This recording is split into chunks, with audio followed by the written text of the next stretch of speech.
وانا برضو عايز اسير نقطه، ان هو مش معنى ان الموقع الالكتروني ده بيهدف للربح يبقى معنى كده ان هو بيسعى الى اشياء خاطئه. بالعكس، لا لا لا لا. يعني يكون ان هو يهدف للربح ده حق مشروع، لان هو بيتكلف مبالغ في صحفيين بيعملوا في المواقع الالكترونيه الصحفيه، فبالتاكيد ان هو لازم في الاخر يهدف ان هو يحقق عائد مادي. طبعا طبعا.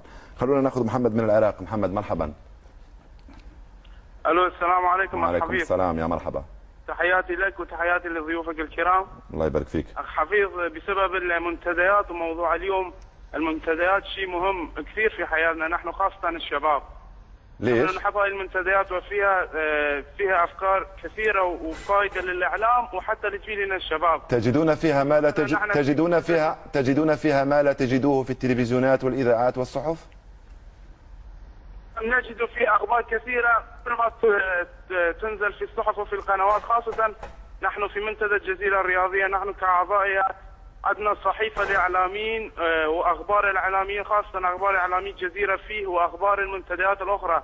في كل منتدى اخبار خاصه، وفي اخبار حصريه تنزل على المنتديات قبل ما تنزل على الصحف. يعني المنتديات ذات شيء مهم في حياتنا، ونحن خاصه في جيل الشباب نحن نكتب ما يميز علينا بكتابات. طيب، اشياء مفيده جدا. رسالتك وصلت محمد، شكرا جزيلا. ناخذ خالد من الدوحه. مرحبا اخ خالد. الو السلام عليكم. وعليكم السلام ورحمه الله وبركاته. حيا لك، حيا ضيوف البرنامج. الله يبارك فيك.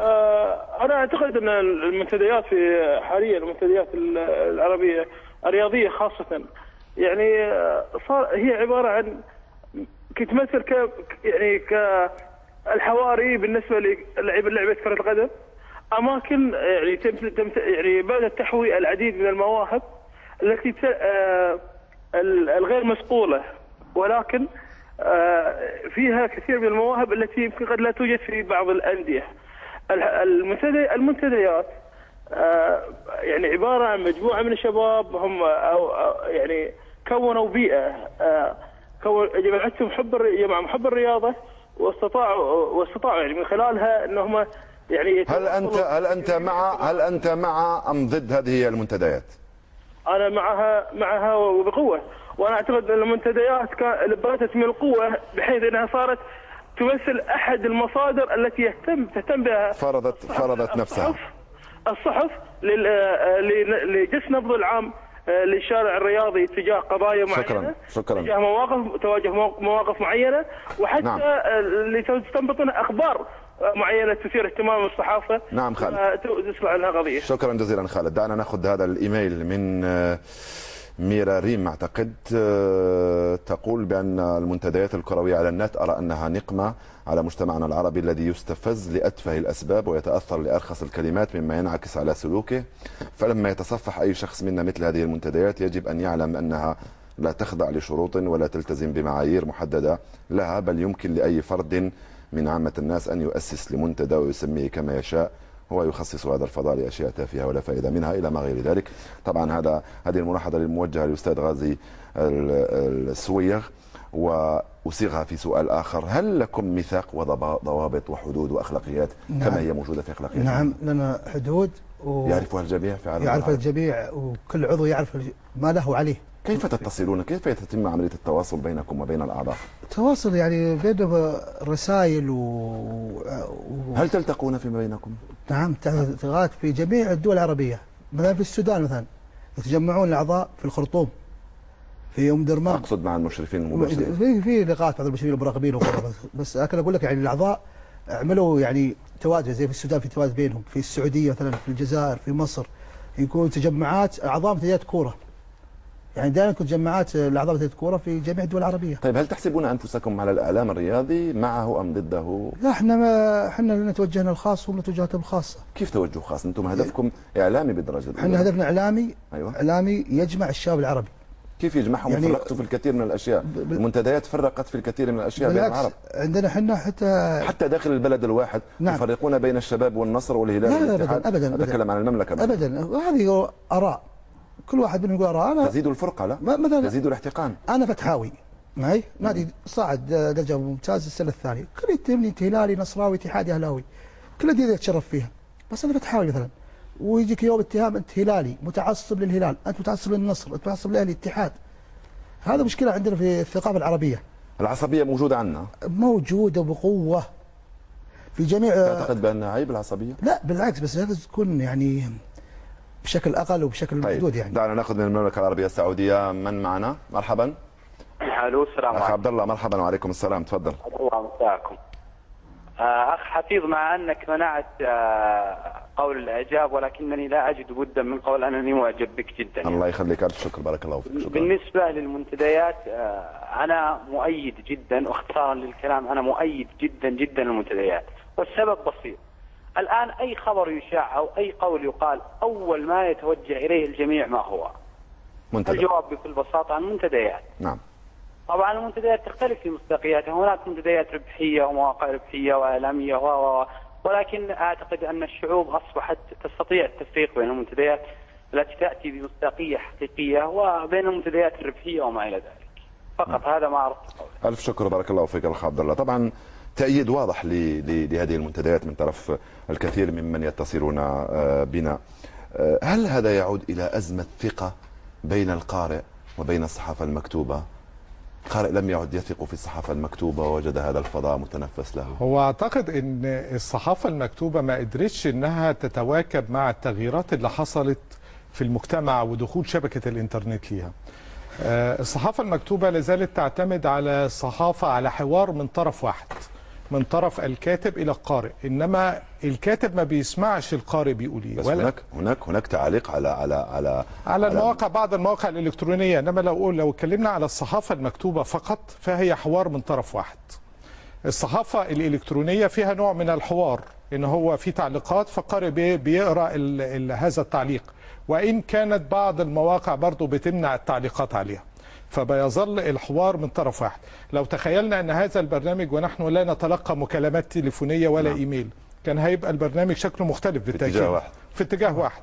فده اللي مخليه الناس مقبلة على المنتديات، ان يحصل ان الناس بتتشارك في الآراء، والوضع الأفضل شوية هي الصحافة الإلكترونية، إنما الصحافة الورقية لا زالت إنها بتعتمد على حوار من طرف واحد لا تستمع فيه إلى القارئ، وده اللي عامل شوية المشكلة وبيخلي شعبية الإنترنت في زيادة وشعبية الصحافة الورقية في تناقص. نحن لا نتحدث عن الانترنت شعبيته تزداد ومهم ومفيد جدا بالنسبة للشباب، ولكن نتحدث عن المواقع الرياضية والمنتديات العربية. هل تشعرون بهذه المسؤولية، بهذا الحجم من المسؤولية، نظرا لهذا الدعم الكبير جدا من الشباب العربي لهذه المواقع والمنتديات؟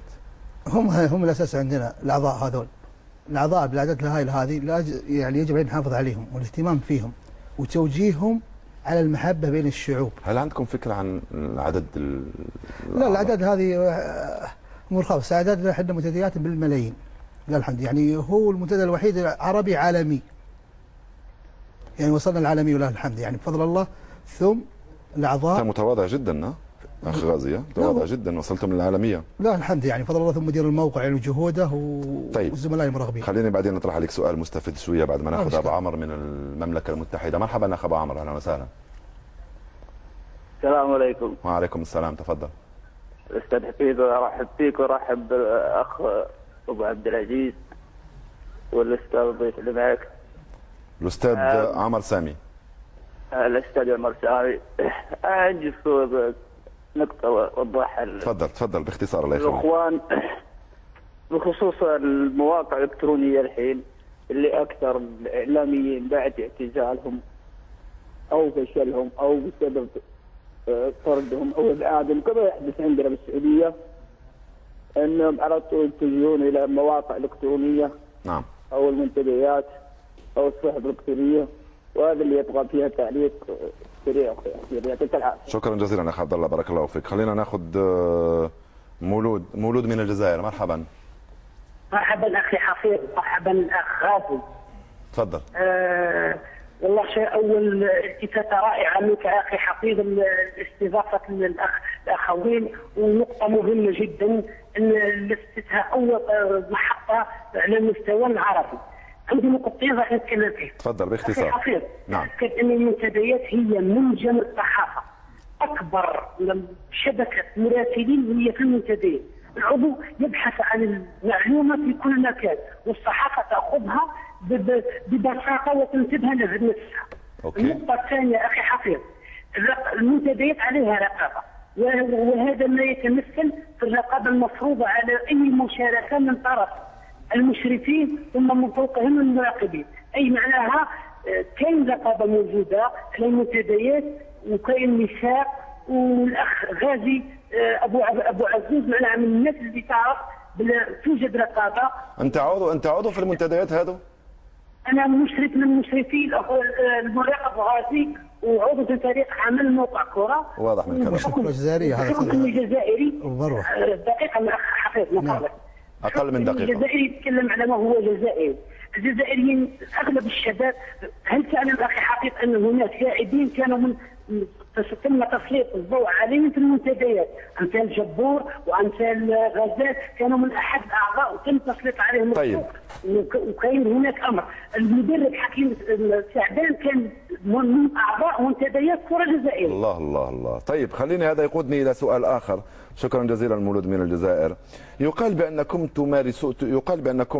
بان مواقعكم صارت مواقع ابتزاز. ذكرني لما يقول بان هناك لاعبين ومدربين مشاركين في هذه المنتديات، وهناك ايضا اعلاميين مشاركين في المواقع وفي المنتديات، انكم صرتم مواقع للابتزاز ولتصفيه حسابات، ومواقع ايضا للدعايه لاشخاص على حساب اخرين. خلينا نكمل. الدعايه للاعبين مثلا على حساب اخرين، لمدربين على حساب اخرين، لاعلاميين على حساب اخرين، ويقال حتى بان هناك من يتقاضى منكم الاموال مقابل هذا.